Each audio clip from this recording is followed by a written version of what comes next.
નમસ્કાર દર્શક મિત્રો, આપ જોઈ રહ્યા છો Banas crime 24 news Gujarati channel. હવે જોઈએ આજના મુખ્ય સમાચાર। અયોધ્યામાં ભગવાન શ્રી રામ મંદિરની વર્ષગાંઠ નિમિત્તે હિન્દુ યુવા સંગઠન ભારત દ્વારા ડીસા રામજી મંદિર ખાતે મહાઆરતી સાથે ભવ્ય ઉજવણી કરવામાં આવી। અયોધ્યામાં રામલલ્લાની પ્રાણ પ્રતિષ્ઠા વર્ષગાંઠ હિન્દુ પંચાંગ પ્રમાણે ઉજવવામાં આવી રહી છે। 22 જાન્યુઆરી 2024ના રોજ કુર્મા દ્વાદશીના દિવસે રામ મંદિરનો ભવ્ય પ્રાણ પ્રતિષ્ઠા સમારોહ યોજાયો હતો। બીજી તરફ આ દ્વાદશી આજે એટલે કે 11 જાન્યુઆરીના રોજ છે, તેથી આજે રામ મંદિરની વર્ષગાંઠ ઉજવવામાં આવી રહી છે।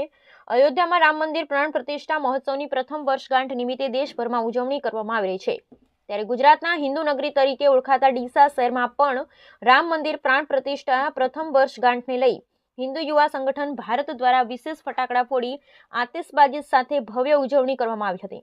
ડીસાના ઐતિહાસિક રામજી મંદિર ખાતે ભગવાન શ્રી રામના મંદિરે મહાઆરતીનું આયોજન કરવામાં આવ્યું હતું, જેમાં મોટી સંખ્યામાં હિન્દુ સંગઠનો સહિત ભક્તજનો ઉપસ્થિત રહી અને ભગવાન શ્રી રામની ભક્તિમાં લીન થયા હતા।